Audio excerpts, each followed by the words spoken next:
Keener, the first wave's prodigal son. Normally I'd do this face-to-face, but I'm not 100% sure which way you'll jump. You act one way when Ms. Lau is watching, and another way entirely when you're off the leash. That's an interesting contradiction. You see, I think that deep down, you get it. You know, the old rules, laws, government.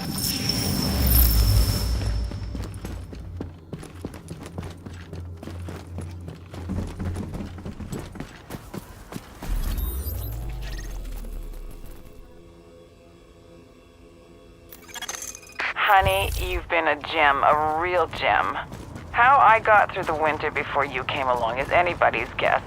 But I got a nice little thank you back here when you get a chance. Drop on by and see me, won't you?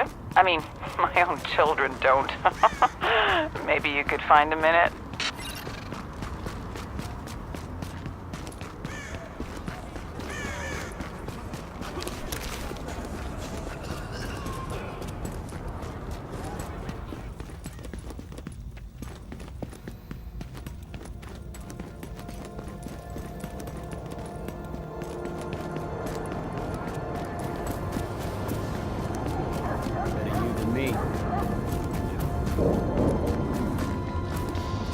Hey, yo, let's make a deal.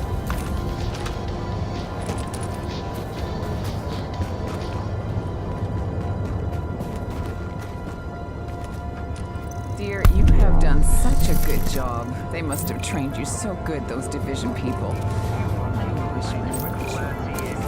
What can I help you with? Tri-State Area's favorite pirate radio podcast. Probably its only pirate radio podcast.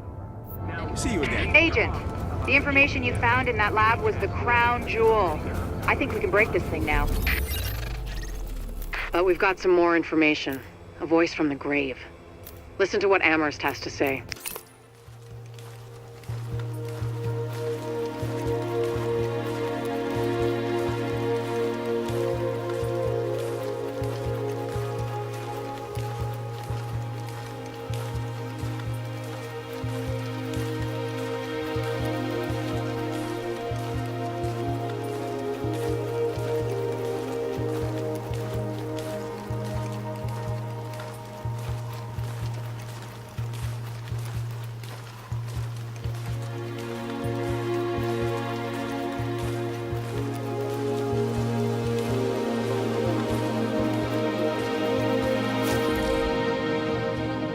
hey, New York.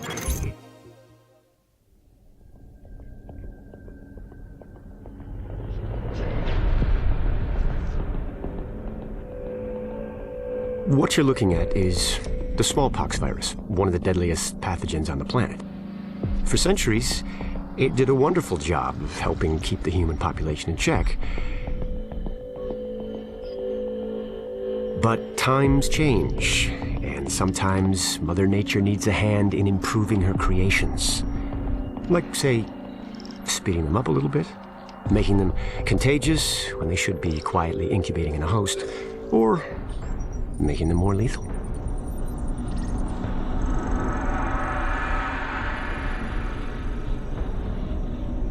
I didn't come up with the approach on my own.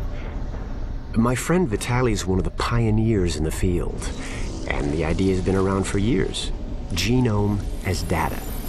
You see, once we digitized DNA, we made it infinitely mutable. We could do 1,000 virtual variations in the time it used to take to grow a one lab-grade generation of pathogens. And we could pick the best, most lethal combinations and make them real. That's how you make a killer virus, you see. Mix in genetic code from other diseases, and you move the sliders all the way up on lethality and virulence. The goal was a 90% mortality rate. I'm not sure my green poison is going to quite hit that, but honestly, that's just details. As long as most of humanity goes, the Earth stands a fighting chance. Technically, technology is what's killing the planet. But that's not really the case. It's the greed that drives the technology. But a funny thing happened on the way to $100 genome maps and 3D printed plastic toys. Someone figured out those technologies could be repurposed, modified for the greater good. me. Now, my virus is going to do what nature's always done. Decide who lives and who dies. And if nature decides I die, then I die. If nothing else, I'll have a lot of company. Natural selection at its finest, helped along by a little unnatural genetic manipulation. It's all data, really. Life's just a method of processing it. The same way I processed the smallpox genome on my laptop. And who's to say that wasn't the plan all along? If, by some miracle, you survive green poison, then nature's decided you deserve to live. The rest of us shouldn't and won't. Godspeed. I'll see you in hell. You are now entering a safe area.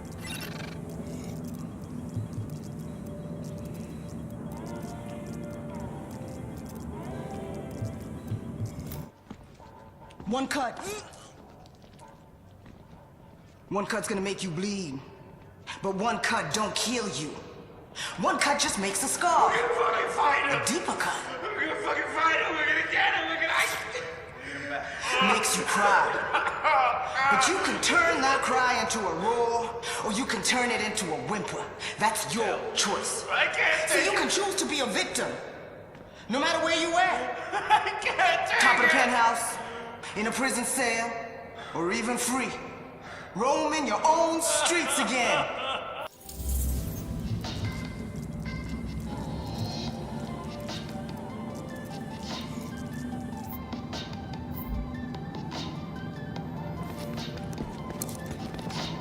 Hey, take a look at what I got for you.